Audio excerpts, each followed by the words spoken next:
O Império Romano foi uma das maiores potências mundiais da história, governando vastas áreas do mundo conhecido por mais de 500 anos.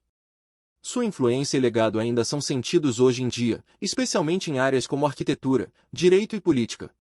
Ao longo deste artigo, vamos explorar 10 fatos interessantes sobre o Império Romano, incluindo sua expansão militar, cultura e religião, e impacto duradouro no mundo moderno. Junte-se a nós nesta jornada através do tempo para descobrir mais sobre esta civilização fascinante e complexa. Top 10 fatos interessantes sobre o Império Romano. 1. O Império Romano durou mais de 500 anos, de 27 a.C. até 476 d.C., e foi uma das maiores potências mundiais de sua época. 2. O latim era a língua oficial do Império Romano e é a base de muitas línguas europeias modernas, como o português, espanhol, francês, italiano, entre outras. 3.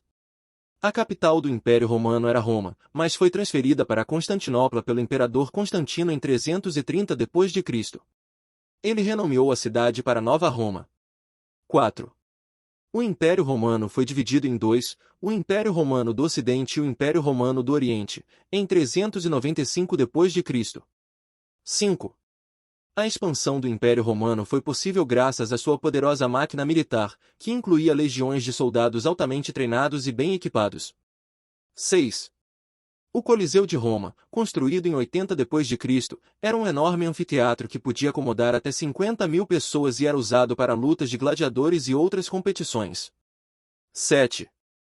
A religião oficial do Império Romano era o paganismo, mas o cristianismo se espalhou rapidamente durante o século III d.C. e se tornou a religião oficial em 380 d.C.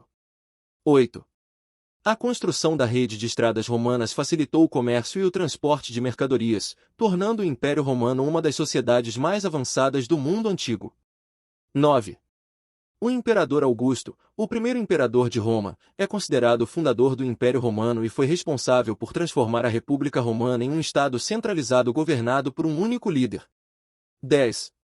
O Império Romano deixou um legado duradouro em áreas como direito, arquitetura, arte, literatura, política e filosofia, que ainda influenciam o mundo moderno.